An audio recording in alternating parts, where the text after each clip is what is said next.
All right, it is 7:01, so I'm going to call the meeting to order. The first item on the agenda is reviewing and approving the minutes from February 2nd, 2026. Did everyone get a chance to look at those in the Google Drive? Yes. All right, and I'd entertain a motion to approve. So moved. Do I have a second? Second. All in favor? Aye. Any opposed? All right, those are approved. Next order of business is a discussion with Charlie Sisitsky on the form of government from the city of Framingham. Yep, thank you for inviting me. I'm Thank you for looking coming. forward to it. I don't know if you have specific subjects you want to cover, or do you want me to just start talking? Because once I start talking, I don't stop. Yeah, if you want to just give an introduction of what positions you've held in Framingham and then let it rip, we'll just go from So there. Framingham is a community of about 75,000 people, very diverse communities. It's one of the largest Brazilian populations outside of the country of Brazil. Also has a huge Hispanic population, mainly Central American countries. Over 70 languages are spoken in the high school. And our main languages are English, obviously, and Spanish and Portuguese. And we're getting close to being required to put our documents in Hindi. So we're getting close to that. So I've moved to Framingham in 1971, and my first official activity was to get involved in the PTO. My kids were in elementary school. I had 4 kids that went through Framingham Public Schools, and I got involved in that. And I like to tell a story how we tried to get a sidewalk repaired in front of the school. Nobody could figure out how to do it, and they called the DPW and the different city department, the town departments, couldn't get it done. So we figured out, we heard about town meeting, because nobody knew what local politics were about. So I got involved in town meeting that way, and I found out how to lobby to get money appropriated at town meeting to fix the sidewalks. So we took care of that problem, and I stayed on town meeting, and eventually the moderator appointed me to the finance committee. I spent some years on the finance committee and then ran for Board of Selectmen. And I was on the Board of Selectmen for 15, 20 years. And then we went through this charter change, and I ran for the first city council, got elected to be on the first city council. And after 2 years, it was so bad, I decided not to run for re-election. There was 7 of us that were elected in the first year that didn't run for re-election, mainly because the mayor, who was elected as the first mayor, was so bad that we felt we were wasting our time and getting nothing done. So I sat out the next 2 years, and then I ran for mayor when the first mayor's term was up. It's a 4-year term, and beat her, obviously. And I just finished my first 4-year term, and I just got reelected in November for my second 4-year term. There were 2 previous attempts many years ago to try to convert Framingham to a city, and they both failed. But the reason I think one of the reasons it passed this year is in 2018 was because Framingham was becoming a big community, large budget. Our budget this past year is $400 million, or even more if you include the enterprise fund. And it was just getting too cumbersome for town meeting. There were a couple of important votes that town meeting did not vote the right way in a lot of person's opinions, and the moderator was terrible. Moderator ran a terrible meeting, and people were just fed up with the way town meeting was operating. And there's a group of people that got together and said, we can't keep running a community like this. It's too important. We had a town manager, and it just wasn't working. So they put together a charter commission. You got the signatures and get it on the ballot for charter commission. And I think when it went on the ballot to vote whether or not you wanted a charter commission, people who wanted to be on the Charter Commission were on the same ballot. So that if the question passed, people would have already been elected to be on the Charter Commission. And that's what happened. And that happened maybe 2 or 3 years before the actual vote to become a city took place. So the Charter Commission was approved, and all the people that ran for it, I forgot how many there were, maybe 12 people, and they started meeting. And I think all but one person on the Charter Commission from day one decided they wanted to be a city with a strong mayor. They didn't even consider other forms of city government. They didn't consider a weak mayor form of government, a city manager form of government. They just went directly to city form of government with a strong mayor. And that's how, I'm sorry. Oh, hi. Sorry to interrupt you. So the members of the Charter Commission were elected positions? Yes, yeah. Oh, Yep. okay. They were on the same ballot that the actual question of whether or not to create a charter commission should be done. So that was a ballot question? It was a ballot So question, the yes. select board didn't vote on that? No, Okay. no. So they started meeting, and one thing you want to keep in mind, if you get to that point, you need to have an appropriation from town meeting so you can either hire a consultant and do other things you need to do. You have to send out notices and do a lot of mailings and stuff. So you need a pretty good appropriation. And not sure the timing of that, whether it happened after the commission was created. It must have happened after the commission was created, because otherwise, if it didn't pass, there would have been no need for the money. So there was an appropriation made at one of the town meetings, and the committee met and put together.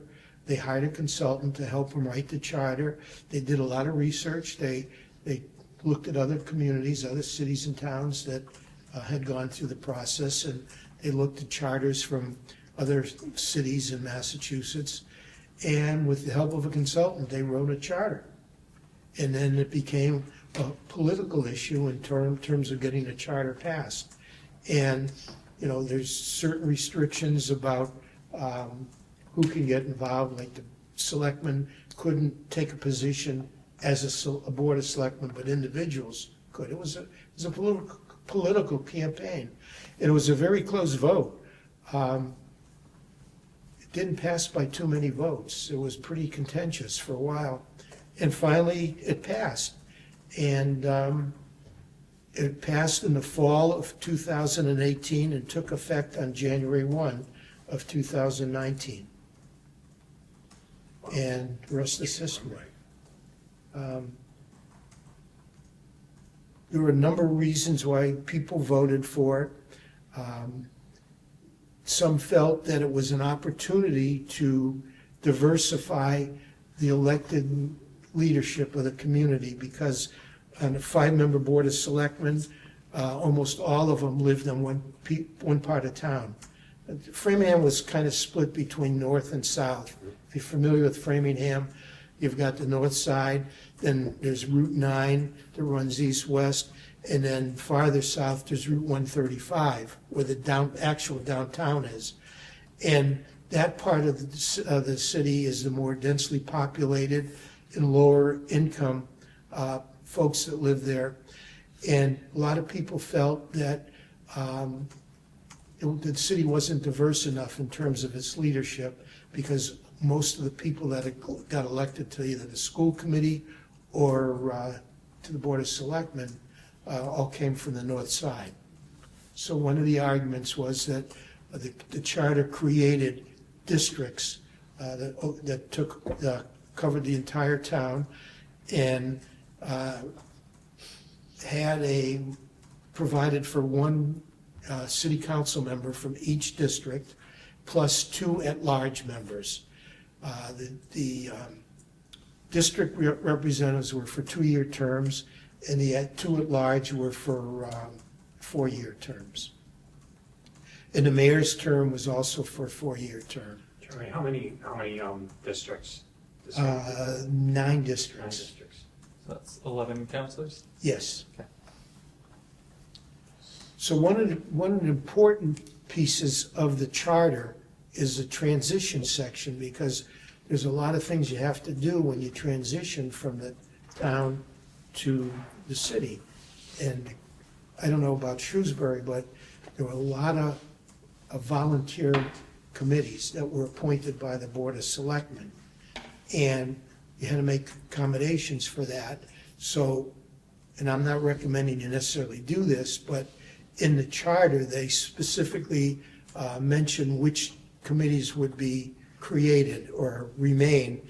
And the charter provided for the mayor to make those appointments, and with approval by the by the city council. I don't know if you want to do that or not, because if you put too many details in your charter, you get locked into it, because it's hard to change the charter once it's approved. We just went through first change or first review, a 5-year review of the charter, and they made like 60 changes in it. And I think it's better if you have less detail in the charter and provide for local ordinances to create these committees and do things, because you have more flexibility with making changes to the ordinances. Once it gets written into the charter, you're really locked into it, and it's a problem. Sometimes it gets to be a problem. So the charter has a big transition section in it. And a lot of the boards under town meeting were elected, like the planning board and a bunch of other boards. So the transition was that as those terms expired, after the city got created, then the mayor would fill those vacant positions and then have the city council approve them. So you had some overlap of elected members of boards that filled out the rest of their term. One change we had was a little difficult, was the regional technical high school, because in Framingham, they were elected, and all the other communities that were part of that district were appointed by the local communities. So in order, and the charter called for the regional vocational school committee to be appointed.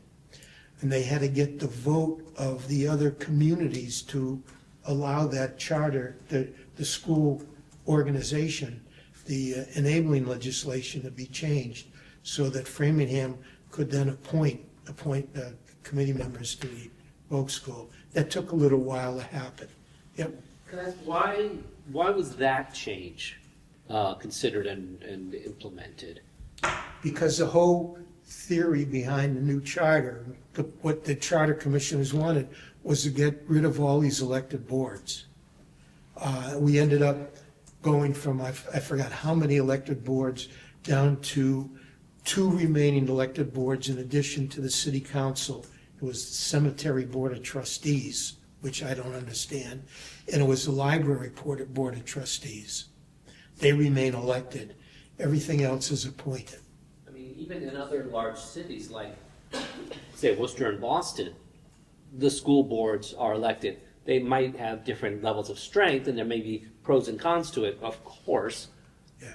But I'm trying to figure out why the Charter Commission for Framingham said, no, that one we want appointed. Maybe it was because they looked at Boston and Worcester. Boston maybe not. controversially just went I through think the these are two appointed issues. board Yeah. in the last couple of years, and they Right, want that's to what I get mean. down to elected. But it's something you really have to consider. But I think these are two issues, because we're not really, this is for the regional vocational Yeah. high school. So the normal Framingham No, but the schools- Framingham schools, the schools are elected. So they're elected. How did that change when you went from town to city? They became district representatives, except no, they don't have 2 at-large ones, so there's only 9 members of the So school. you expanded, how many were on it when you were in town? You remember? I think maybe 5. So you expanded from Yeah. 5 to 9 Yeah. on And that? the whole theory of that was to get guarantee representation Sure. throughout the city. And that's good and bad, because there's certain areas of the city, like the south part of Framingham that I mentioned, was that there's less participation. And a lot less homeowners live in that area, more tenants, renters, and those people don't tend to be as involved in local government. And so we found that when people ran for the districts, or district representatives in those districts, very few votes. And people got elected with, maybe 30, 40, 50 votes, that's all. So were the districts divided by area or by population? Both, because they gotta be pretty much equal in number of people, and then they were divided up by They geographic. just had less voter participation in those. Yeah, so some of the districts on the south side, which are more densely populated, are geographically smaller than districts on the north side, which take up a lot of room because they're, it's less densely populated. So, to the extent that we get representatives now, official representatives from all parts of the community, is a good idea, but it's not really working out as people thought it would, as good as it would. And because the mayor appoints all the other committees, the mayor has the opportunity, and it's up to the individual mayor to make sure that the city is well represented. A lot of these boards and committees, when they were appointed by the Board of Selectmen, all came from one part of the city, or one part of the town. And that continued with the first mayor. And when I was elected, one of my campaign promises was to get as many representatives from around the city as possible, both geographically, ethnically, male, female, young, old. I did the best I could in appointing people. So we have a pretty good diverse representation on our boards and committees. It's something I'm very proud of, because some parts of the city were not represented at all. And when you get committees like the ZBA or the planning board, and they're all located in one part of the city, it doesn't do well for reviewing projects and everything. So you said I'm sorry. All right. So all of your boards went from elected to appointed. Not all of them, but some of them, it was about half and half. Some were elected and some were appointed. But as a result of the change, just about all of them went to be appointed. Like planning board used to be elected, no more, it's now appointed, So they're all appointed now? except the board of library trustees and the cemetery Okay, trustees. that's what I was trying to Yeah. understand. Yeah, So there were half and half before, Just about. and yeah. now there's only two that's Yeah. left that are elected. Yeah, and it's kind of a problem, because it's hard, especially more recently, it's hard to find people to serve on these committees. I mean, people's lives have changed because of COVID and the economy, where, you got both parents are working, or the kids are involved in other activities, and they don't have time to serve on these committees. Well, how do you get people now, Well, people it's- didn't have time before?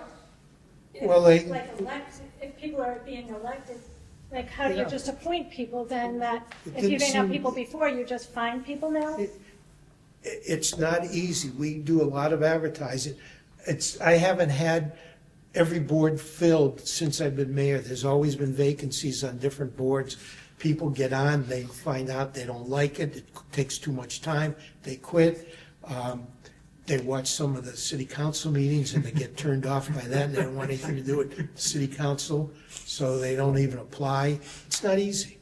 I just want one more quick question, sorry. go. So I applaud your diversity in appointing these and everything, but that's you, but it could be different with the next mayor. Absolutely. So you're not happy with the original mayor, and I believe there was an interim mayor between Well, the there was the first mayor who was elected.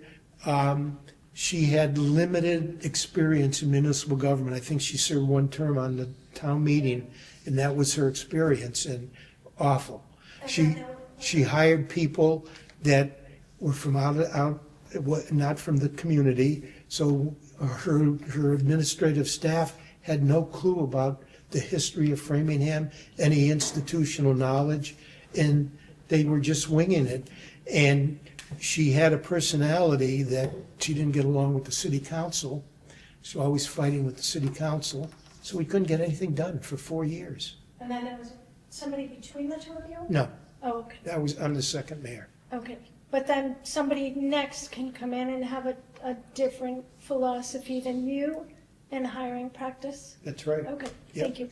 And, I appoint the chief operating officer, and I appoint all the department heads and citizen participation officer and all these things. And, I could just as well have gone out of the town and brought in other people, but I didn't want to do that. And because of my municipal experience, my day job used to be the public works director in the next door town of Natick. So, and then before that, I was a planning director in Medford.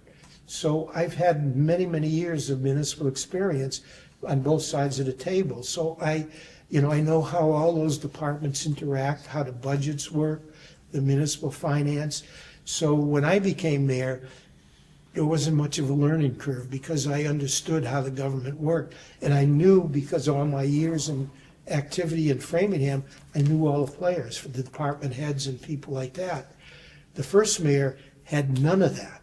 She knew nobody and had no experience in municipal government. And she just floundered. She wouldn't take advice from anybody, and she thought she knew everything, and people she hired had no knowledge of Framingham. So it was a disaster. And that's why 7 of us chose not to run for re-election on the city council, because we weren't getting anywhere. We're getting nothing done. So I have a question about the initial setup of the council, because the vote was in 2018 and you switched to a city at the start of 2019. When was the first mayor and city council elected on the same Yeah. ballot as voting to become a city? Yes. Okay. Yep, in 2018. Okay, I have a couple questions. Charlie, as you were leading up to, when you're coming to the end of being in town, you were growing to $75,000, $400 million budget, and you said you had problems at town meeting, that they weren't well run. What type of town meeting did you have? Was it Representative. representative? How many representatives? We had, I think, 12 members from each district, so we had like 120 or more, Okay. 140. Yeah. And, you know how town meeting is. Not everybody shows up. Right. Same people always show up. And you got loudmouths, and then you got others that just sit back and do nothing. And it was terrible. And if you don't have, a couple of years, we had a very good moderator who was able to control the meeting and knew who to call on. Sure. But the last moderator we had was terrible and couldn't control the meeting. It was terrible. Did you consider other things before going to the Charter Commission? They tried by passing bylaws to make slight changes to the form of government. That wouldn't pass town meeting. We wanted to make town meeting smaller and try to consolidate it, change the way we had a separate finance committee. That finance committee of amateurs was putting a budget together every year. The town manager had no role in it at all. It was terrible. So, there was a lot of problems with it. And there was a very controversial vote. I don't know if you're familiar with Framingham and the famous Millwood Country Club, the Millwood Golf Course. It was a 15-hole golf course. Okay.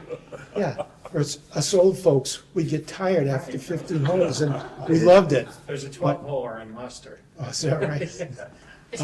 But anyway, the guy that owned it wanted to sell it and get out of the business, and offered to sell it to the town. And it would have been an ideal amenity for the city, for the town to keep it. And it was cheap money at the time, and town meeting turned it down. And the guy sold it, and it got redeveloped into condominiums, over 55 condominiums. And the city lost a great opportunity to run a golf course. The finance committee and the board of selectmen and the town manager put together a plan where the town would actually make money on it and protect the golf course. And I think that's the straw that broke the camel's back. People were so disgusted with that vote at town meeting that's why the charter got passed. Can you just clarify, your school committee is elected, is that right? Yes, The regional is appointed? yes, Yes, that's right. okay, all right, thank you. And so would you say the town manager was weak? Like before, there was a weak town manager? And the Yes. select board had the power? I'm sorry? Who had the power, the select board or the finance committee? Like, The power was just diluted completely. Nobody had any power. That's why nothing ever got done. and how did you avoid having to vote? Did the charter bypass town meeting, or did town meeting have to vote on the charter? Town meeting had nothing to do with it. Oh, really? Because it went right to election? Because my Yeah. understanding was for us, it has to go through, town meeting has to approve whatever charter. Yeah, that's my I- understanding. I don't think that was our case at all. Maybe Group of it's 'cause people you got went right to together voters, right? and put together a political campaign to get the charter commission approved. 'Cause- And they pointed to all the bad things about town meeting, and that's, Well, I think I've read in other towns, that's why it fails, because town meeting doesn't want to give up their role, and so if they move. well, we to- still have people today that still miss town meeting and want to go back to town meeting days. There's still a split in the city.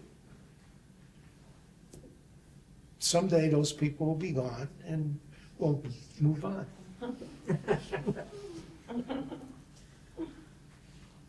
Mr. Mayor, I do have a question, but I think similar to making changes to the charter. That's now in the hands of the city council every 5 years, or is there? No, it's in the charter. The charter specified that there'd be a review. There would be a committee appointed by some by the mayor, some by the school committee, some by the city council to serve as a review committee for the charter. And I think it was the first 5 years, and the next one's gonna be in 10 years. So these people were appointed by the three groups, and then they met, and they did their thing and came up, and they had hearings, and everybody testified about what was good about the charter, what they'd like to see changed in the charter. One of the mistakes they made, and we're dealing with it now, is that the charter specified dates when the budget would have to be prepared and reviewed and submitted. And we had a pretty good time schedule for that. And all of a sudden, school committee asked the charter review committee to change the dates for reviewing the budget and moved everything up by 2 months. So I'm doing the budget now. The budget is due next month for fiscal '27. We didn't have any information on revenues, proposed revenues. We didn't have any information from the state. The governor just came out with her budget recommendations 2-3 weeks ago. We're working on the budget, local budget, we didn't have any information. But the schools wanted to do it sooner, so they would be able to tell their teachers if there were going to be layoffs sooner rather than later. And then everybody realized that was a big mistake. And luckily, there was a provision put in the change in the dates to apply an emergency provision. So in case there was an emergency, the city council declared an emergency, we could move up the timing, go revert to the old timing. And that's what I asked them to do, and they did it, because first of all, I didn't have a CFO, but that's a completely other story. But we didn't have time to do the budget, and it would have been a ridiculous budget because we had no information. So, and you know all about that. Oh, yeah. So, anyway, I gained back a couple of months to work on my budget. But it didn't help much because there's no state aid that's coming this year anyway. Yeah, you'd be lucky to get it. It's- I mean, it's- last year was the first year we'd done it before the end of the year, Yeah. in 15 years, so Yeah. good luck. So, I feel bad for anyone making a budget anywhere. and, you know, it's like a perfect storm. We've lost over 700 kids in our school system, 720 kids in 1 year. They disappeared because of ice problems. You know, all of a sudden, kids stopped showing up in school. And, you know, we start looking at it, and a lot of families self-deported back to Brazil and other countries, and a lot of them moved to other surrounding communities where they felt safer from ICE instead of a large city like Framingham. So it's created a real problem, and because of that, you know, Chapter 70 money is a formula-based funding, so we're getting cut back on our Chapter 70 money, and I don't have a CFO to help me put the budget together, and the state aid is down, so we got a perfect storm. And luckily, we got a lot of free cash, but it's going to be eaten up for the FY27 budget, which is not a good idea. It'll just make next year, fiscal '28, even harder. But So- if I may, I'm not sure if what you're talking about, these very realistic and very lousy problems you're dealing with right now, argue for or against the system you're in, or is it just like, these are the problems we're all in, maybe you have greater flexibility or less flexibility as Yeah. a strong mayor? That's what I'm trying to Yeah, I figure know, out how that and applies. I change my mind on that about every other day, whether it's good or bad, because sometimes it's bad.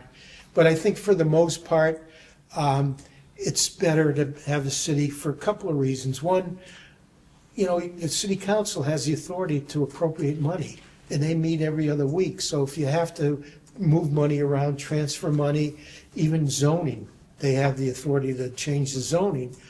With town meeting, if you only meet twice a year, unless you have special town meetings, you can't do these things. You can't get these things done. So it gives us a little bit more flexibility to do things because city council meets every couple of weeks, or you're gonna have a special meeting, and they can do stuff. I mean, I always have things on the agenda for the council to do, that if we had a town meeting form of government, we'd be waiting for spring town meeting or fall town meeting to do it. The appropriations that the city council can do at these meetings, sure is more, they've got a greater flexibility by far than what regular or special town meeting affords. I mean, obviously, it's still constrained by Prop 2.5 and fiscal realities, but there is a real advantage to that. And, I think that's always been the advantage of a city form, whether it's weak mayor, strong mayor, over a town form, whether it's strong manager, weak manager, administrator, and so forth. One thing I found, and people said this was gonna happen, and I didn't really think it would, but we seem to get more attention from the state government, from the governor's office, from different cabinet secretaries, because we have a mayor. Like, once I got elected mayor, the governor called me up and asked me to be on the MBTA Board of Directors. She would never call a town manager and ask the town manager to be on any committee like that. And we always get calls from different state agencies, and it seems to be easier to get grants from the different state agencies. We're more flexible. The mayor can make a quicker decision. Town manager can't make a decision without going to Board of Selectmen and maybe town meeting. So from that respect, I think a mayor and mayor form of government gets more attention from the state. People said that, and I didn't really think that was going to happen, but I've seen that, the way that happens. I also think I'm hearing the stories about why the Charter Commission was formed and why it passed, it's rooted in some very realistic problems that the then town of Framingham was going through, or at least what some of the citizens and residents believed the town was going through. Is it possible that if those problems, were those problems part of, caused by the form of government? Could they have been solved in that form of government? Was the Charter Commission and the eventual citification of Framingham, did it solve those problems? Because that's kind of one of the things that we are, as a study committee, kind of looking at. What do we have? What are our problems? What would the problems be solved, and so forth? I think on balance, it probably leans toward the positive, solving the problems. It's not perfect. And it all comes down to personalities, who gets elected. I mean, the system itself isn't perfect, but it gives you the opportunity to be more efficient and more flexible. But if you don't get the right people elected, it's not going to work as well as you hope it would work. I mean, I should be careful what I say, because there'll be a record of what I say. I won't be able to deny it. But, you get some people that don't really care too much, don't pay attention to what's going on. And there's others that are power crazy and power hungry. So it depends on who gets elected. I mean, it happens at town meeting too, and Board of Selectmen and city councils. A lot depends on the personalities and how the chief executive gets along with the council. I mean, because I was a city councilor under the first mayor, I saw what not to do, how not to behave, and I made it a point to work closely with the city council. Like, she wouldn't go to the meetings. She'd either go to the meeting for a little while and then leave, walk out, or not show up at all. And let her COO go to handle the meetings. I promised when I was running and campaigning that I would attend all the city council meetings. You talk to some mayors. I talked to the mayor of Medford, and when I was running, and I said, "You have any advice?" He says, "Yeah." He says, "Whatever you do, don't go to any city council meetings." He says, "You'll regret it." But I'm still going to them. So. So the mayor's presence is not required at the city No. council? But if you don't go, things get screwed up. Yeah. You have to go there to make sure they do the right thing. And so you have a you're the mayor, city council, and then do you have, you said you didn't have a COO, but do you have or a CFO, do you have a COO or someone? Yeah, Chief Operating Officer. So you do have And a- he kind of helps me run the day-to-day stuff with the different departments. Like, so I don't have to, half my day is spent babysitting, to tell you the truth. It's just unbelievable. It's got to be everywhere. I don't know, but you got people that are so fixed in the way they do things that they don't see the big picture. They're in a silo of their own, and I have to babysit to get people to talk to each other, different departments to work with each other, and that's half my day every day. But the COO helps me with that. He spends more time talking to the departments and on specific problems and stuff. Just to clarify, they do have a CFO position, it's just currently vacant. Yeah, we had to make a change in that position, so right now it's vacant.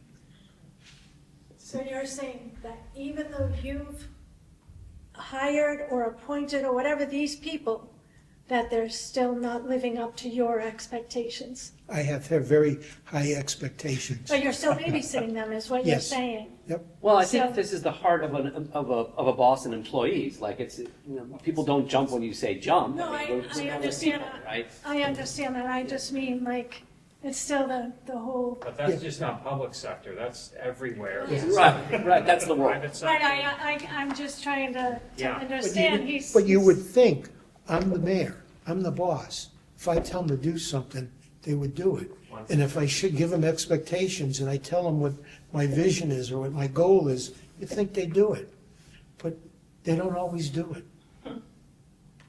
It's, They don't always have the bandwidth. yeah. Well, that's one of the things too, you know, and I've noticed this, you know, all my jobs in city government, municipal government, people keep getting appointed to higher and higher positions. It wasn't the Murphy principle. They get appointed to a certain level where they can't handle the job anymore. They're not competent. And that's what happens. And they get appointed to an administrative position. They have no training on how to deal with people, how to run a department, how to handle a budget. And they just kind of wing it. And it's very hard to change their ways of operating once they get to that level. One of the things I've tried so hard to do is get training for the mid-level managers. You know, you get foremen at the DPW, they have to supervise people, plus they have to do their job. And then you get division heads and department heads, and they have to do a lot of administrative stuff. And they're not trained to do that because they've been promoted through the years. And without outside training, it's hard to get people to do their job the way it should be done. But I don't think that, I mean, that happens in a town just as much as in a city, so. Sure. But you hope that in a city where the administration is more centralized, that you can make it work better, but sometimes you can't. Can you talk about some of the other advantages of having gone to the city form of government? I think you said you have more flexibility to appropriate money with city council and zoning issues as well, and that there's more attention from the state level. What other advantages have you experienced as a result of this change? Well, you know, with economic development for one, when someone comes in and wants to do something in the city or wants to open a business, you know, they gravitate toward the mayor. Unlike a town where it's more diluted, they don't know who to talk to a lot of times. They'll talk to the planning director or something, but I get a lot of people that want to meet with the mayor. Everybody wants to meet with the mayor. They think it's great to meet with the mayor, and you know, it's just crazy stuff. But it makes a big difference because the mayor can speak for the community. A strong mayor can speak for the community. And if somebody wants to come in and has an idea about starting a new business and needs a zone change or something, they can talk to the mayor, and the mayor can bring in other departments like the planning director, economic development director, DPW director, or something. And the mayor has that power to do that. So they gravitate toward a city where there's centralized administration. You guys have a strategic plan and that type of thing? Have you developed that, a strategic plan? I have my own vision for the city, what I'd like to do, and you know, I've got my department heads to buy into it. One of the things I did that I'm very proud of is that I've created a regional joint dispatch, emergency dispatch for the area.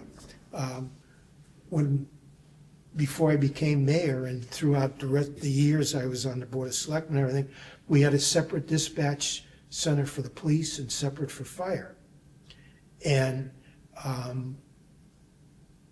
it took up a lot of space. First of all, it took up space in the police station and in the fire headquarters. Costs a lot of money for equipment and upgrading equipment all the time. And I discovered that there's you know, on your telephone bill, you see there's a surcharge for 911. There's an agency at the state level that's a 911 commission that they collect all this money from their phone bills and everything, and they distribute it throughout the state, and they focus on regional dispatch centers. So there's a ton of money available, grant money available, if you regionalize your dispatch. So what we what I've been able to do is, one, I got the police chief and fire chief to buy into doing a joint dispatch. And I convinced two surrounding towns, the town of Natick and the town of Wayland, to join with Framingham to do a regional dispatch center. And we're getting hundreds of $1,000s of grants to upgrade our systems and outfit a new dispatch center. So that's been very successful. We've hired a director, and we'll be ready to be up and running maybe a year from now. And I'll be able to save that money. There's just going to be a fee, obviously, to belong to this district, but I'll be saving money because I won't have any dispatchers under my employment anymore. They'll be working for the new district. And we're going to get all brand-new equipment, all three communities getting brand-new equipment and radios and fire trucks and police cars, whole new system, and it's going to be professionally trained. And this is a trend throughout the state. I don't know if Shrewsbury's in a regional dispatch situation or not, but it's happening throughout the state. And there's plenty of money available to do that. So I'm very proud of that, because that took a lot of work to convince the community to do it, and also to get other surrounding towns to join in. So that's one of the things we've done. But how did that play out? Did the council have to vote on? The council had to vote to join, to do an initial agreement, a memorandum of agreement with the other two communities. Now they're out of it. They're out of it. One of the other things I did, we had a Catholic high school that closed down, Marion High School, and it was sitting there vacant for a number of years. A big building, 100,000 square feet, 3 stories, and somebody bought it, thought she was going to develop it into housing. Then after she bought it, she found out it wasn't zoned for housing. So she didn't know what to do with it. So I offered to buy it from her with some ARPA money, and I'm going to build a community center there. I don't think town meeting could have done that. I don't think town meeting could have pulled that off. So, I mean, the mayor has a lot of authority if he wants to use it. Does the mayor have a residency requirement? Sorry? Do you have a residency requirement to live in the city of Framingham as the mayor? Oh, yeah, Okay. yeah. I mean, every elected official has to be Right. a resident. Is there a residency requirement for any other non-elected officials? No, Even a nearby requirement for public safety officers? used to be, but it's so hard to get people now. It's so hard to live in Framingham or in the surrounding towns that they're commuting farther and farther away. I think we have people live in Shrewsbury that work in Framingham. So that, we don't have a residency requirement like that. So I have a follow-up question. You said, so tell me about the charter review that must have happened on the schedule, 2 years ago? So was that a very dramatic change? Because you said the first charter had far too much in it, and it kind of tied your hands?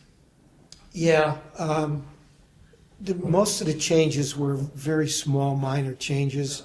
One thing they did was they created a new position, a sustainability director. So I have to go out now and create a new position, put money in the budget, and do a job description for a sustainability director. That was a big deal that everybody made of. I didn't think it was necessary, but because we already had someone doing that kind of work, but they wanted to put it into the charter to guarantee that we would always have that position.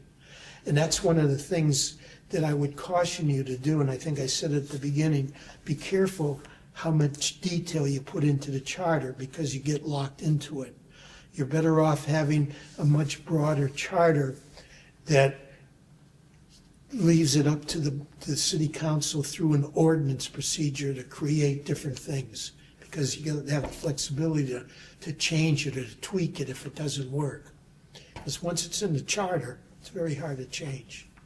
Could, like, yeah, I'm thinking about that, the way we have it now in Shrewsbury, we have, we're kind of a pre-charter community, and we have two enabling acts that go back to the early 50s. And we have our own bylaws, and our bylaws get amended from time to time. We have zoning bylaws that get amended from time to time, but even our two enabling, we've also had small legislation that's also been passed from time to time. But I'm thinking about that structure, whereas in your situation, the charter is akin to like a town constitution, and your ordinances are your statutes. But if they can be changed by your city council every other week, whereas our bylaws can only be changed by town meeting at, our annual town meeting or the occasional special, it still makes it important and hard, and you really have to lobby for it, and the case has to be made at town meeting. But the change can still happen much more flexibly than getting one of our enabling acts, for want of a better term, amended, send it up to Beacon Hill, and have to handle that. So I think that's kind of what you're saying about your charter, the difference between your charter and your ordinances. Well, I mean, our charter is very specific about different committees and how they get appointed and what the city council has to approve them. And I think that's kind of restrictive, because it means that if there's a committee that we decide we don't need anymore because it's in the charter, you have to fill it. And there's a couple of committees that are meaningless, but someone thought that they should have this committee, and because it's in the charter, I have to find people to fill this committee. Whereas if the committees were created by ordinance or even by some kind of other vote of the city council, you can always change it. If you decide in a few years that this committee is no longer needed, you can get rid of it. Yeah, I think that's the flexibility that you'd want in your situation. I think Of that's course, what you need to put things in the charter that says how you fill vacancies, term limits, and stuff like that. Well, there has to be something in it. Here's one mistake they made that really affects me, is the salary of the mayor. They made it part of the transition that the mayor's starting salary would be the same as the outgoing town manager's salary, okay?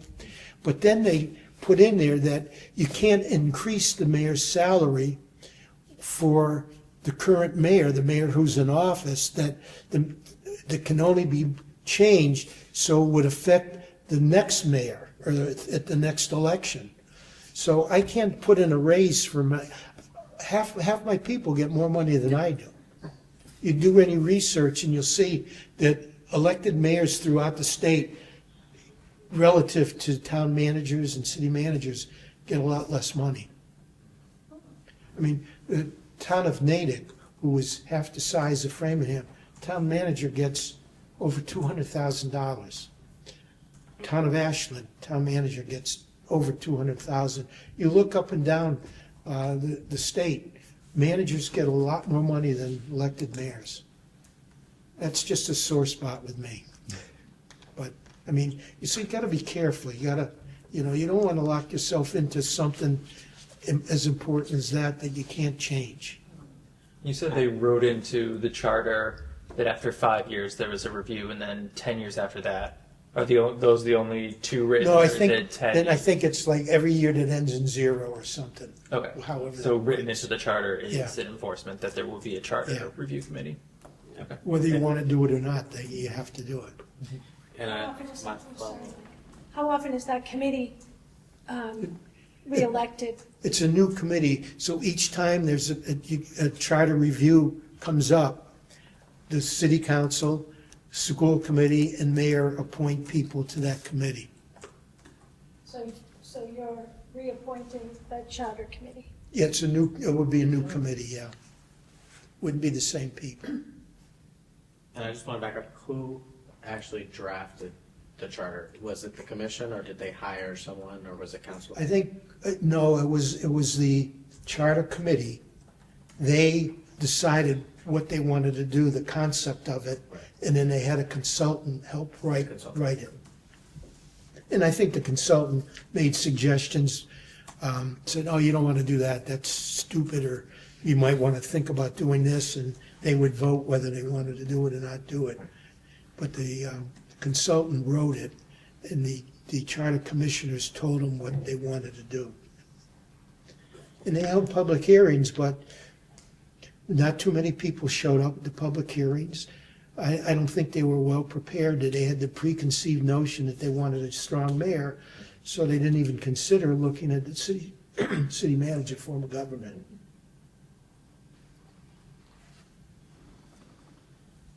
Do you find in this system though, I'm thinking back to your story about how you got involved and you didn't know how to, the group didn't know how to, create a sidewalk.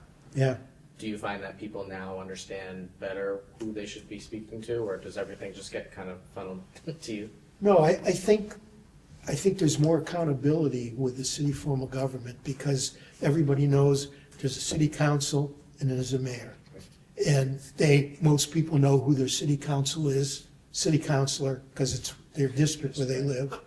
And there's a lot of, credibility there, and they know who to talk to, and or they call a mayor. If they don't know what to do or who to ask, they always call the mayor's office, and it's taken care of one way or the other. Are you term limited? I'm sorry? Are you term limited? The charter calls maximum 3 terms. That would be 12 years. When you're in your first term? I'm in my second Oh, term. your second term. And it's 4-year term, right? Yeah. So you can really make a big difference. Yeah, I think 4 years is important. I wanted to mention that. I'm glad you brought it up. 2 years is not enough time for a mayor to get anything done. A 2-year limit, you're always running for the next election. With 4 years, you don't have to worry about getting reelected right away. You can focus on getting stuff done and worry about getting reelected halfway through the term. But, And you- I don't know how old you think I am, but I don't think I'm gonna run for a 3rd term. So what's your grade? Obviously, you've been a good solid mayor, you put things are moving forward the way you want them to. You're completing your vision, I guess, whether it takes 2 terms or 3 terms. What's your greatest fear for the next incoming mayor? What's your greatest concern? I'm concerned that the person won't have the integrity that I have to appoint people based on their abilities and everything, that they'll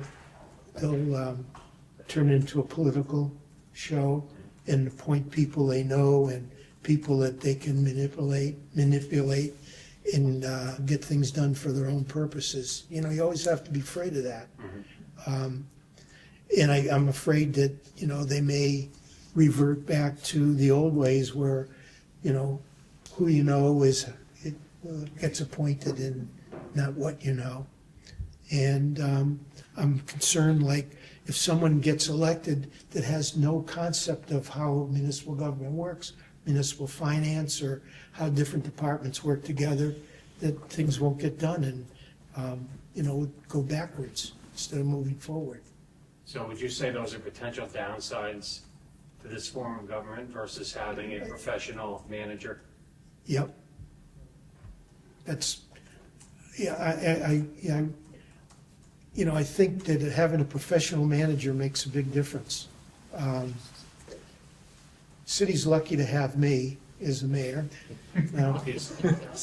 but it could have been just as bad as like the first mayor, where a person knew nothing about the government and didn't know how to run government. Fall River. Wouldn't make any decisions. People would bring papers to her to get signed, and they'd sit in a pile for weeks, and they'd have to go to her administrative aide and say, I need this document signed. This is a grant application. It's got a deadline on it. Or I need this signed because it's an employment form. We're trying to hire this person, and the mayor's got to sign it. Wouldn't sign it. people would try to get in to meet her, and she'd make you sign a paper, what you wanted to talk about, and give you an appointment in 3 or 4 weeks or a month. You know, I keep running into people saying, it's a pleasure to work with you because you meet with people. The other mayor, I could never get in to see her, to meet with her. She wouldn't talk to anybody. And you know, that's just personalities, I guess, how you are. So it just happens. Depends on. I'm a little concerned here, because it sounds like strong mayor good, strong mayor bad, depending on who the person is. Of course, the same being the How's manager. that different than any other? Well, no, that's right. And so State, like, federal. that's not the target then of a charter review or a study committee, is to say, hey, we need to create a system in which we have a strong or we have a weak, because they all have their flaws depending on the people who are in these roles. But if you have a city manager, at least you can specify requirements, certain number of years of experience, education, and everything. You can't do that with a mayor. The only restriction you can put on a mayor is that he has to be a registered voter in the community. So that would be like Plan E, like Worcester has then? Yes, yeah. But then, if you were the mayor of Worcester, you would have to go to both school committee and council meetings, because he's the chair of both. And Well, you'd that's have the to other double your thing. meetings. Thank God. I'm not on I'm on an ex officio member of the school committee, and I only get to vote to break a tie on a financial question. There's not enough hours in the day to go to all these meetings. I'm out almost every night of the week at a different meeting. But also here in Shrewsbury, we have currently very few elected groups, whether it's a board or a committee or commission or whatever. And I don't know how that compares, maybe Andrew would know, how that compares to other towns at all with, say, representative town meeting and the town manager structure. But up until recently, for example, based on what you were just saying about mayor, we used to have an elected town clerk, and we decided that that made no sense, and we made that an appointed position, which, because they needed skill. They didn't need to be friendly with the voters. They didn't need to be a registered voter. They needed to have training, skill, talent, and so forth. And in some ways, I think it's the same story you're talking about. Yeah.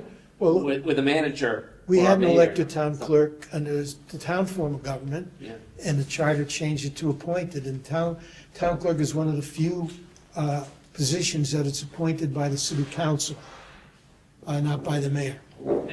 So the city clerk, and that becomes a problem in a way, because the city clerk is independent of the mayor, except that the mayor has to approve her budget.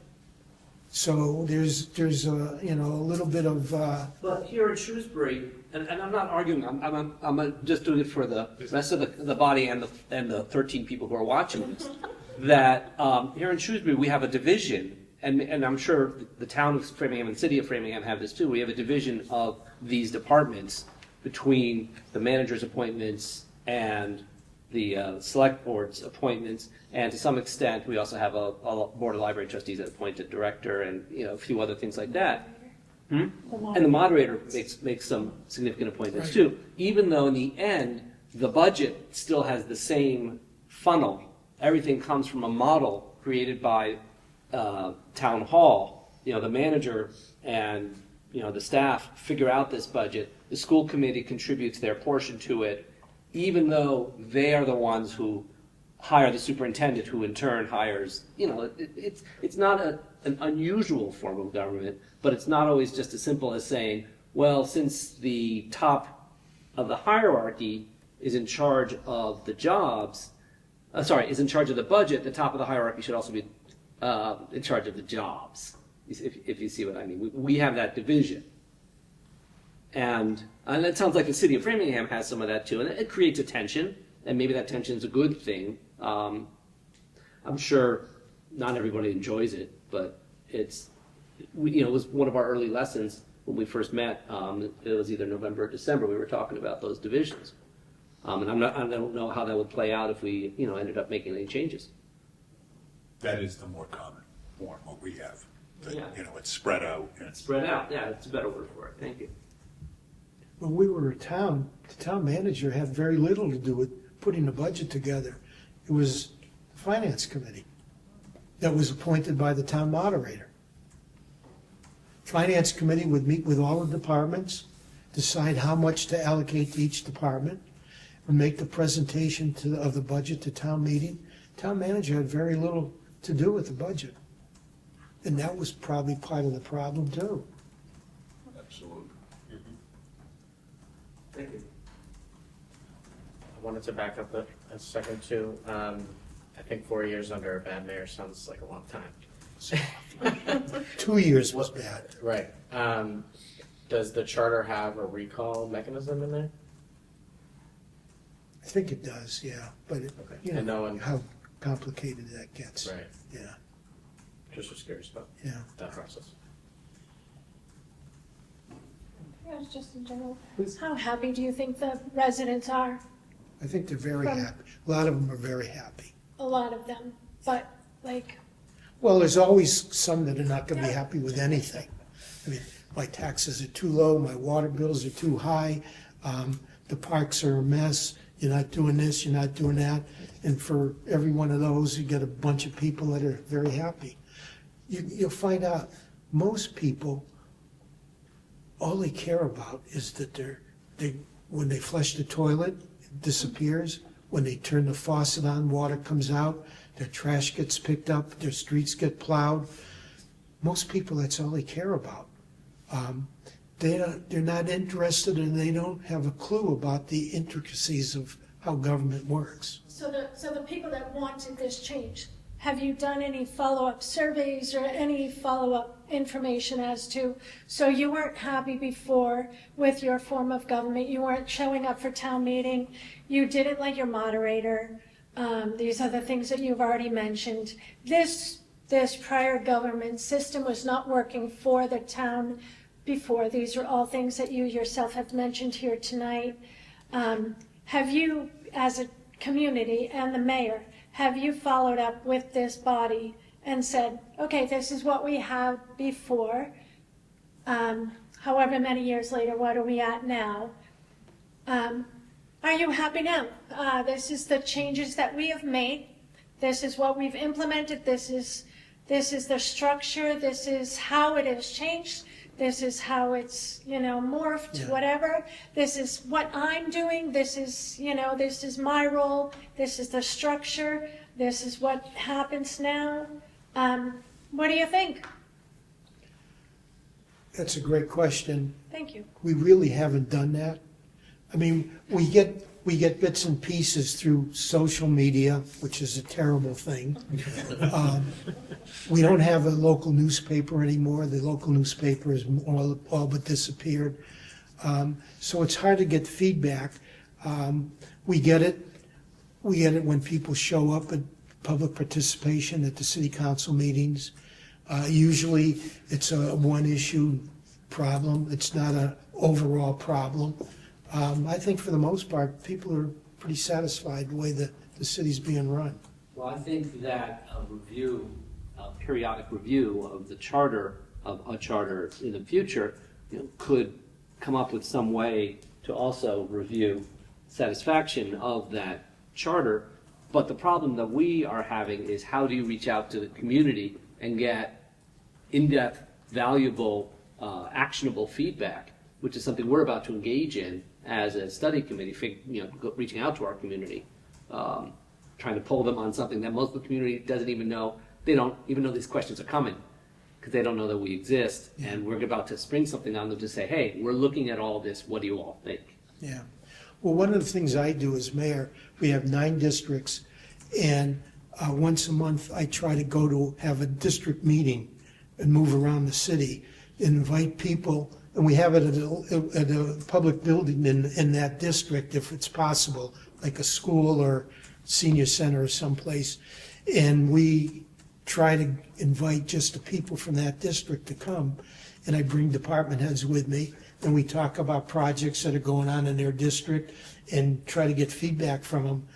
And it's been pretty successful, and the only thing we hear about throughout the city is traffic. That's what everybody complains about, is traffic. But other than that, they don't have a lot to complain about. Are they So- well attended? Some districts more so than others, yeah. But that's one of the ways I judge how people are receptive for receiving what we do. And the reception is usually positive, except for traffic. Most traffic is beyond your control anyway, because it's Well, state highways There, and such.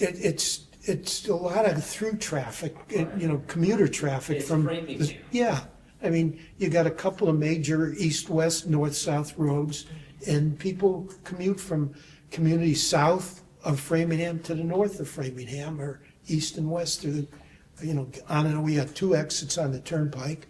We're the only community in the state other than Boston to have 2 exits on the turnpike. And it's busy.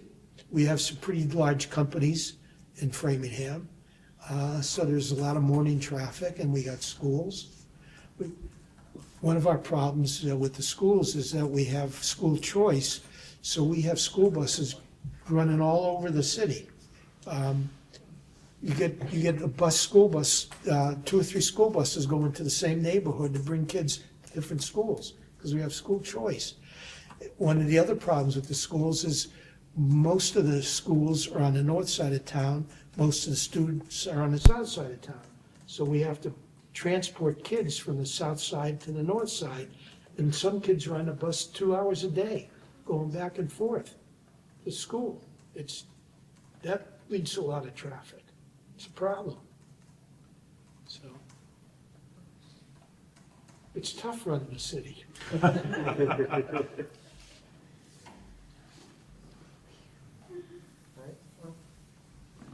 Does anyone else have any final questions?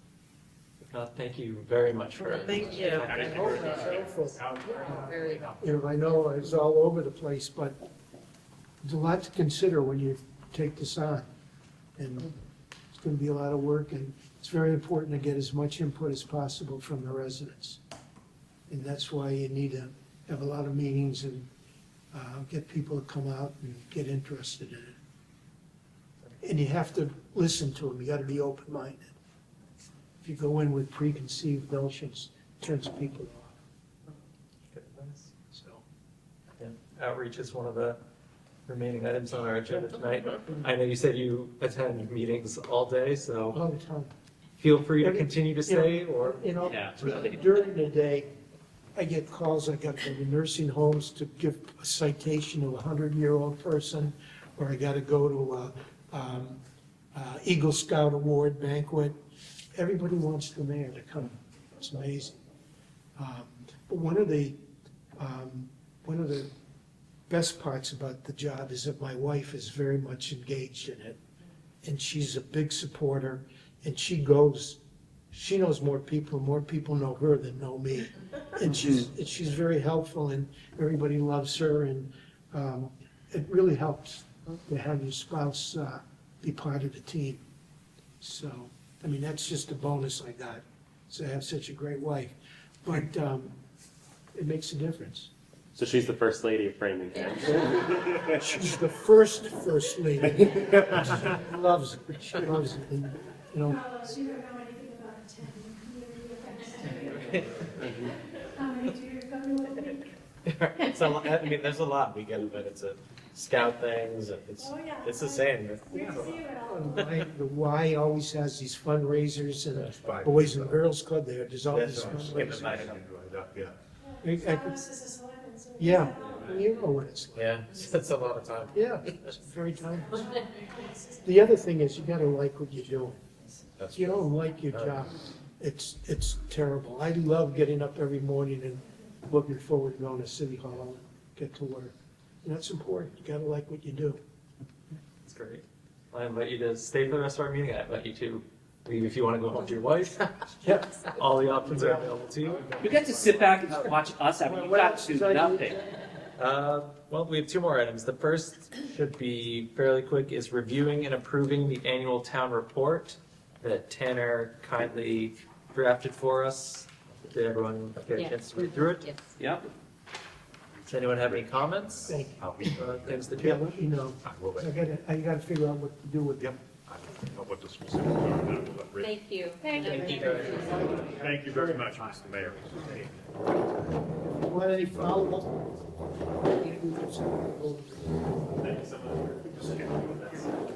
Yeah, gonna call for 2 minutes to thank you. Thanks very much. We're back from brief recess. We were reviewing and approving the annual town report. If no one has any additional comments on it, I'd entertain a motion to approve. I move to approve. Second? Second. All right, all in favor? Aye. Opposed? None. Excellent. Thank you, Tanner, for drafting that up. And then our final item is discussing the draft form of government survey and community outreach. One item I wanted to look at here, based on questions I've heard around, is what our actual goal is of the survey as drafted and the questions that we were submitting around, just to make sure that we're all on the same page for what our goal is with reaching out, because we want to get community information from the community, find out their opinions. Anyone have any comments around what they feel we should be trying to achieve with this survey? Is this still, sorry, Mike, is this still the same version of the document with Colleen's name on it from January, or is there a new version? This was the new one I shared in the previous email that was, I think, titled Master Document. Okay. It's in the drive, and that compiles all the questions that have been sent to me over the past. I printed it.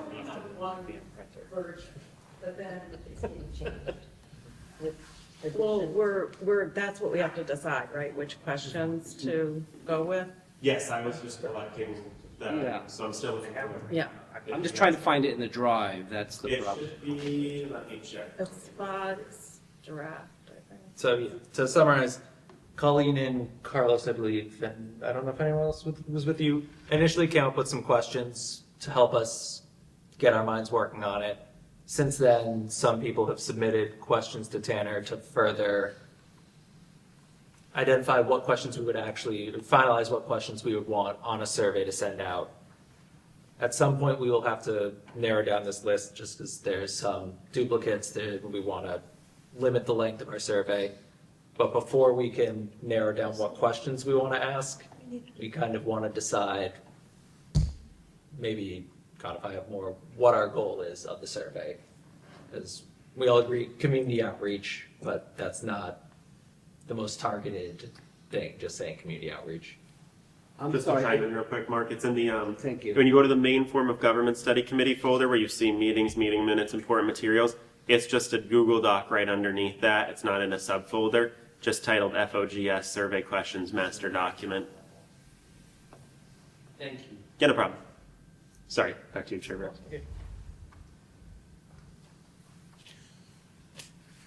I would think we'd want to get information from people on what is the current form of government working for them? Are they happy with it? Is it something they want to change? I liked a lot of Patrick's questions. Yeah. The first one I would strike right off. I just thought it was too broad and open-ended. You may get, we need more parks in town or something that we have nothing to do with or anything like that. But everyone's got their one key issue, one thing that drives them, even if it's wonderful and realistic. Right, but I'm This is- we're this- looking at it, I think Well- we should focus on, the more narrow issue of the type of government in some way, or how do you engage with the government? I don't disagree. I was trying to come up with open-ended. Oh, yes, spitball. One of the things that I got feedback on from my daughter especially, because she's very opinionated, and she does a lot of these surveys. If you go past like 10 questions, Yep. people aren't going to keep going. And if there are too many open-ended or open response questions, they're not going to answer them. I've heard So they the need to be Yep, I've heard. the something same they thing. can check. It's got to be like almost millennial based. Yeah, I think we want a mix, so, like, Okay. yeah. Yeah, I don't know what the great point is. For our, if you guys are aware, the 15 Maple Lab reuse project survey is out there. On that, and so I can give some insight on what's gone well with that. That has, let me pull up, I can check the results. That currently, and so I think what made it work so well was that we did what's called a Likert scale. So that's the strongly disagree, neutral, agree, or strongly agree. And that it goes a little deeper than, a multiple choice or pick a question box and really lets you go into depth of, finding answers. So for example, instead of saying, rank order these types of uses for the property, having that Likert scale lets us see, this person strongly agrees with, parking space, agrees with green space because not everything is mutually exclusive sort of thing. So you can get a lot of detailed insights from the Likert scale. And so, I can certainly push this out when we do it. But I do agree that the keeping it, succinct enough will work, but we can also get a lot more detail as well too if there are questions that we can put in a Likert scale like that. How many I'd like to know. 765. It's approaching. It's past the community. What was it called? There's a community survey a few years ago. It's past that. It's past the number of responses from the municipal facilities operations survey. It's getting to the in 2024 annual surveys level of responses. So the Likert scales really work well. I think specifically because what you were saying. Yeah. It's easy to go in and say, this idea, do I like it? Do I not like it? Do I like it? Do I not like it? And then it gives you, as the people running the survey, a whole lot of information on how to interpret it. No, if you don't mind. Sure. If we have a bunch of open-ended questions or like scales, how are we going to tabulate them if we got 50 different answers to each question? Do you mean for the open-ended or for the strongly agree, strongly disagree questions? Well, even that one, I don't know how you would tabulate it. Yes, so with the strongly agree, strongly disagree questions, it'll log them all as the. So for example, when I get, let me pull it up and take a look at it so I have a concrete example to give you guys. So for example, there's a question on that survey that's to what extent do you agree the following amenities would benefit this location? And one of them is recreation, i.e. community garden, something like that, chess tables, something like that. Those who are strongly agree, 300, it's like 300, 165 recreation, 165 agree, somewhat agree, 92 neutral, 50 somewhat disagree, 87 strongly disagree. So for example, with that, we can look at that and say, okay, this tells us where is the interest. If it's strongly agree, then we know there's a lot of strong interest in this. And also, we can look at, do people generally agree? Because some strongly agree tends to be for the things that people are really passionate about, and agree are things they're like, yeah, I'd like to see that, they're not, really pulled one way or another. And so that we do have that actual quantitative data that we can look at. With open-ended questions, luckily now we have Gemini for AI, so we can use that to code responses. So it can actually go through, look at open-ended questions and code, like if it sees repeated theme words, if it sees certain sentiments in certain questions, basically. So it's obviously natively quantitative data gets you, the most accurate data in that sense, but we can take open-ended feedback and get data points out of that, and it also, I think, helps in general because sometimes people want to express something that's a little bit outside of what you can ask in a yes or no or a strongly agree, strongly disagree question. So having that mix, kind of the way you said, Patrick, I think is good because you get, you make it easy for people to answer on some of the responses, and then you leave the open-ended ones open for them to share other thoughts. And I think that's also what's helped provide insights on the 15 Maple Lab surveys, that there was, a good deal of the Likert scale questions, and then there was a handful at the end for people to share any maybe unique ideas they have that don't fit in the confines of, the Likert scale questions. Does that answer your question? Thank you, yes. For sure. And I think, to Tanner's point, I think even if we just get a few open response questions, it may take us in a direction that maybe the committee hasn't thought of, or give us some ideas or something to mull, or So I think if there are one or two of those on there, I think it's worth it, even if I probably wouldn't answer it. In full disclosure, on this one, I didn't answer the open response one, because I didn't have time. But if we get a few ideas, then I think it would be beneficial. What I liked about that survey was it gave me a little framework at the very beginning about what I'm about to answer and what what you need me to do. And then at the very end, there was a, can I contact you if you want to share something? And I think that might be helpful from identifying some stakeholders, or, that might be helpful in our survey as well. I thought it was well done. Yeah, it was a Yeah, well-done I- survey. I I was liked it trying to a mirror lot. that as much as, Yeah. however, was a great whatever direction we Yeah, go. and it gave you, I never thought of like gardening there, like it Chess table. just gave you a lot of suggestions of what the space could be, so. Yeah. It kind of like inspired me, like, this could be really a beautiful space. Good job. Thank you, yeah. All right, so it sounds like the guidelines we want is a majority of the questions need to be on that strongly disagree to strongly agree scale in order to actually get people to answer it with the attention spans that we're all stuck with these days. And then a few open-ended questions for the truly dedicated people to give us ideas that we may or may not have thought of ourselves. That sounds good. Okay, because I love all these questions you came up with, and I agree that some of them are probably open-ended. The question is, can Tanner do his magic and convert those into the Likert scale type of question? I'm sure I can take a look at it. I have some time. The next few weeks I'll be in and out of trainings, and I'll be away on vacation. But I'm hoping by April I could get you. I can get you the like a good revised body of the questions. Maybe sooner. I just want an under promise and over deliver sort of thing if possible. I mean, if we could get, I would like to move this forward a little bit, Yeah. because it seems like we've been talking about it for a while. So if we could get some sort of draft that we could actually get our hands on to look at and maybe even vote on at the next meeting.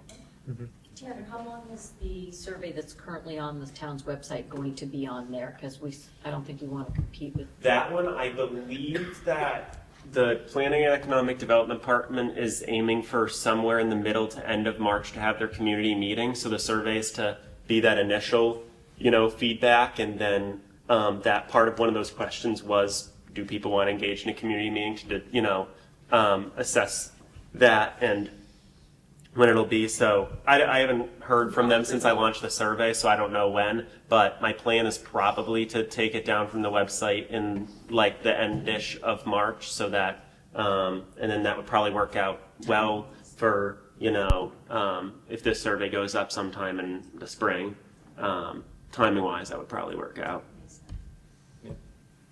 And I think just for the survey in the beginning, just a big bold disclaimer, underline it, highlight it, that we're not trying to become a city, we're gathering information. I know we had the mayor today of Framingham, but I think, I think some of the media headlines have not really helped us with what we're trying to do, which is gather information and figure out what our next steps are. So, And maybe in that intro, we say, or one of the questions is, do you know that we're reviewing our form of government? We have a committee that's reviewing our form of government.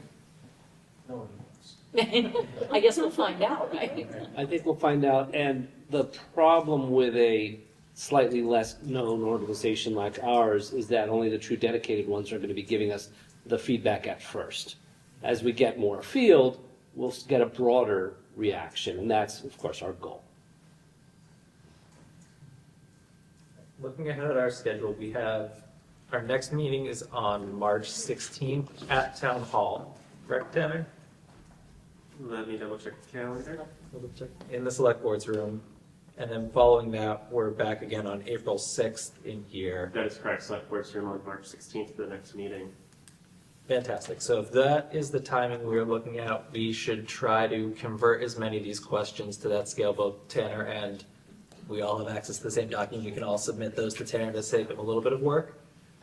But try to get that as close to finalized at next meeting so we can go over it, review it, and then vote on it either at that meeting or ideally, if not then on April 6th. and then try and get it out in early April. You all all right? I would have no idea how to convert those, that's not what that is. That's I right. can You- take a crack at it. Please. Yeah, I can take a look at it and see. My grad classwork has revolved around survey design for some of it, so Right. I can definitely take a look and see what we can. It appears that you have some training or skills. Yes. Yeah. Mike, do we have a guest speaker at Town Hall on 316, or? Yeah. Yes. Bob News. Franklin. Do you know if Jamie Helen's coming to the April meeting? That Kevin was reaching out to him, I believe, last I heard. So you should. Okay, so This is the one we were supposed to have. Yes. when Yeah. Last- it snowed out. yes, 2 weeks when we got snowed out, we were supposed to have Jamie Helen of Franklin. Franklin, correct. And on the 16th, we were having Robert Nunes of, Well, he was the longest serving mayor in Taunton. He then became the town administrator. He was my boss for 8 years as the Division of Local Services. And then after that, he was the town manager of Middleborough. So he's been a mayor and a town manager and the head of local services. Do we want any others? Yes. so moved. You can brainstorm, you don't have to come up with a. I have a couple of people in mind. I don't know if we want to get them approved by the full committee or not, or for further out. I think for now, if we're good for the Okay. 16th and the 6th, we can come back to that at the next meeting. Okay? Is there anybody, I'll- is there anybody Couple of playing years. 8 besides Worcester? Are there any other towns that are, or cities that are playing 8? Well, one of the places I was thinking of, the other two I was thinking is Andover is similar to us, as they're the other large, really large town. They are still open town meeting, which is odd. Okay. Their town manager, I think, would make a good Yeah. speaker for the meeting, Andrew Flanagan. I can reach out to him and see if he's available further out, Yeah. May or something. And then the only other person I had in mind that I don't know if, it's not really within this committee, but it might be interesting, is one of our attorneys there has done 6 or 7 charter conversions and reviews, one of the attorneys who works for us. He is also a city councilor in a town that, well, technically a city that pretends they're a town, you know, they have a city council, but with a manager. I think it would be good to hear from them, just because I know one of the potential outcomes is recommending that we form a charter commission. It'd be good to know more about that process from, Yeah, he's written Some of the several of legal them, side. according to him. I know him through working with us, and we don't do charter commissions, obviously. But, so is that someone I should be reaching out to try and set up both of those people for future meetings? I would say yes, I would say yes. All right, so, please do. Are one of our future speakers someone that comes from a community that's larger than us, but has our form still? There's not that many. There's only 4. Yeah. There were the 5th, so I'm wondering what the other 4 are. The towns larger than us are. I know Brooklyn. Hold on, let me see. I believe Plymouth might be the largest town. Let me see. Hold on. Plymouth is larger than us, and is still a town. Okay. So Plymouth would be one, Brookline would be For the one. representative town meeting. I know Brooklyn has. Yeah, Brookline is the largest. Is the largest town. They are representative town meeting at 63,000 people. Plymouth is right behind them. Representative town meeting 61,000. Then it's a bunch of cities. Then Arlington is a representative town meeting 46,308. Then Billerica, representative town meeting 42,119. And then us. Yeah. Also I don't RTM. know if it's worth bringing in someone from one of those communities. Get one for me, anyone if you want. I guess just to hear the rationale for why they are. That's my theory. Everyone I know who lives in Boston is like, wait, Brookline's a town? And I want to know why. And how it's working. And how it's working. I think And can that's you our work job at that scale? Ask that question. Because a lot of people think that that's why we're here. That we are looking at all of this because we're so big. Well, we are so big, and that might be why we're looking at it, but there are 4 other towns that said, no, that's not a problem. Or maybe they said it's a problem, but we can't do anything about it. Who knows? Yeah, that's the question. Have they tried or? Right, and that's what I want to know. What's going on with that? Bet we can reach out to one of those towns. Is there a preference? Do you want Brookline? Go for Brookline. Go big. as well. Right? Go for the stars. Go for the stars. Does anyone have anything else that they want to discuss today? If not, I will see you on Monday, March 16th at Town Hall. If you show up here, you have to walk across the parking lot. We'll be live. We will be live, so Move to wear your adjourn. Monday best. Move to- Second. All in favor? Aye. Thank you. Here, pass these down.